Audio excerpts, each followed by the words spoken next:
Halo teman-teman semua, Assalamualaikum warahmatullahi wabarakatuh. Ada yang bertanya seperti ini, Mas Didik, apa benar SEO itu yang penting masukin judul, masukin URL, masukin deskripsi, selesai semuanya? Apakah benar itu seperti itu SEO zaman saat ini, tahun 2026? Maka teman-teman tonton aja video ini, saya akan membedah dan apakah benar kalimat ini. Tonton video ini sampai selesai.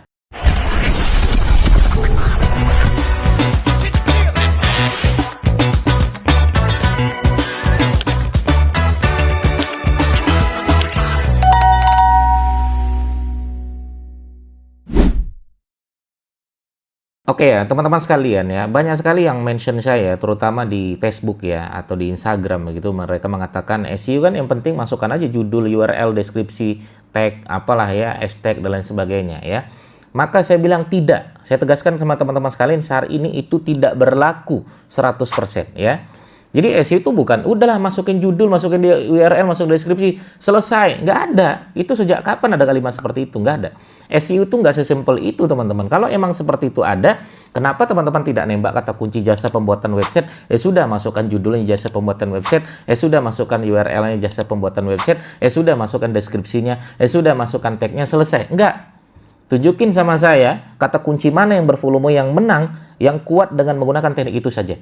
Belum ada. Nggak ada datanya dan nggak ada buktinya, teman-teman sekalian.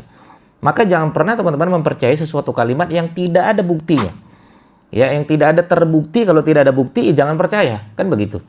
Maka SEO yang benar itu seperti apa, Mas Didik? Ya, apakah berarti bukan seperti itu dong? Bukan masukin judul, enggak. Kalaupun iya, itu mungkin salah satu persen dari 90 dari 100% SEO yang mungkin teman-teman harus pahami, gitu kan? Maka yang pertama adalah SEO yang harus teman-teman siapkan adalah website. Kan begitu. Tapi kan kita bisa numpang Mas Didik dengan media gratisan .blogspot.wordpress.com, .blogspot.com, apalagi site Google dan lain sebagainya. Bisa nggak? Nggak bisa. Teman-teman nanti bisa tonton video saya. Saya pernah membahas itu, tidak ada lagi namanya blogspot.com, wordpress.com dikasih panggung sama Google. Maka satu-satunya cara teman-teman harus membangun website TLD teman-teman sendiri.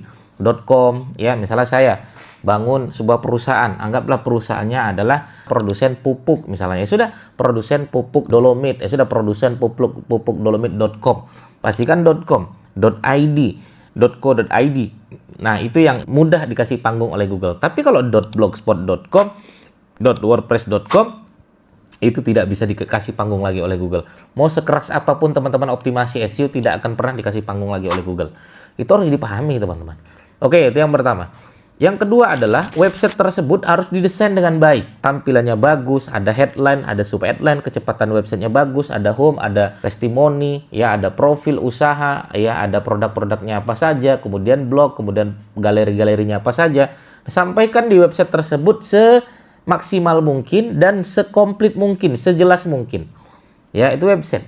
Ibarat kata kalau teman-teman bangun sebuah toko, ya pastikan ada kasirnya, pastikan ada etalasenya, ada kulkasnya, ada tempat pembeliannya, tempat pembayarannya. Nah, seperti itu. Ya, maka website ini seperti toko, teman-teman sekalian. Oke, yang kedua. Yang ketiga, optimasi on page. On page itu gimana, Mas Didik? Bikinlah konten yang berkualitas, bikinlah konten yang enak dibaca orang, bikinlah konten yang orang bisa berlama-lama dari konten tersebut. Itu SEO, teman-teman sekalian. Baru bangun on page yang benar. Tidak duplikat konten, tidak ngambil karya orang lain, masukin foto, tidak ngambil dari Google, fotonya pun diedit, hasil dari karya sendiri, masukkan alt text-nya, masukkan judul kata kunci target plus clickbait, masukkan URL kata kunci target, boleh seperti itu. Dan kontennya tidak boleh ngambil karya orang lain, cek lagi duplikatnya. Di mana ceknya? Small SEO Tools, Plagiarism Checker, share ke media-media yang lain. Ya. Konten kita berkualitas, orang suka dengan konten yang kita bangun. Kalau kita membangun konten yang kuantitatif, ada sumbernya. Ya, 20% mahasiswa suka melamun. Dari mana 20%-nya? Kasih sumbernya. Itu SEO yang benar, teman-teman sekalian. On page namanya. Jadi kalau ada yang mengatakan judul, kata kunci, URL, kata selesai. Enggak. Coba tunjukkan satu keyword yang bervolume. Di atas 1000 aja atau 2000, teman-teman sekalian. Yang menang dengan teknik itu nggak ada. Maka teman-teman ayolah berpikir, ayolah belajar bagaimana kita menelaah apa benar kalimat ini. Enggak, jangan mau teman-teman sekalian. Harus bisa menelaah mana yang benar, mana yang tidak. Harus bisa menelaah mana yang sudah terbukti atau tidak. Kan begitu. Ya.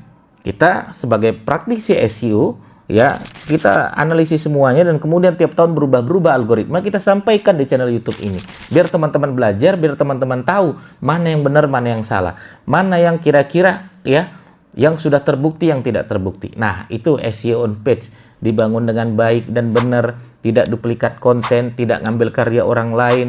Ya, ada internal linknya. Kalau bisa ada ajakan boleh. Tapi sebaik-baik konten adalah konten yang dapat menyelesaikan permasalahan pengunjung. Bukan konten semuanya ajakan. Enggak, teman-teman. Ya, makanya saya samalah media sosial. Media sosial tugas teman-teman gimana? Bangun konten. Gimana cara orang suka dari konten yang teman-teman bangun. Gimana caranya orang biar berlama-lama dari konten yang teman-teman bangun. Itu garda terdepan SEO.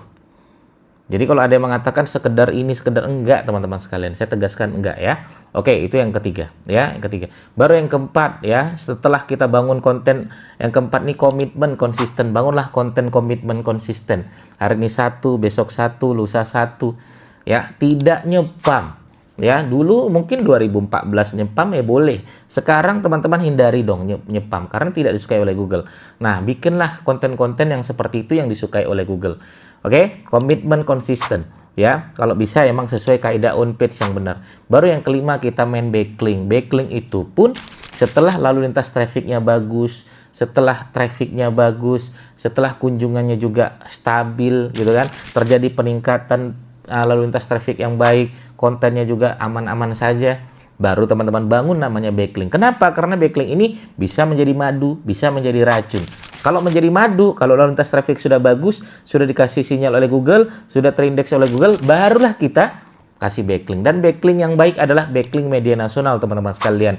Detik.com, Kompas.com, Tribunnews.com, ya, Liputan6.com, dan teman-teman kawan-kawannya yang lain, itu backlink terbaik.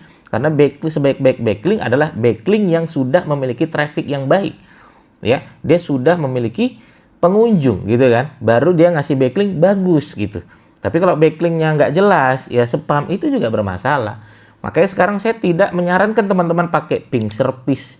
Ya, apalagi ping URL, macam-macam itu sudah tidak perlu teman-teman gunakan lagi. Apalagi backlink dari gratisan yang tidak jelas, hati-hati. Apalagi backlink jasa yang 500.000 bisa sampai ribuan bahkan sampai jutaan backlink, itu jangan pernah teman-teman beli karena itu bisa jadi sebagai racun untuk website kita.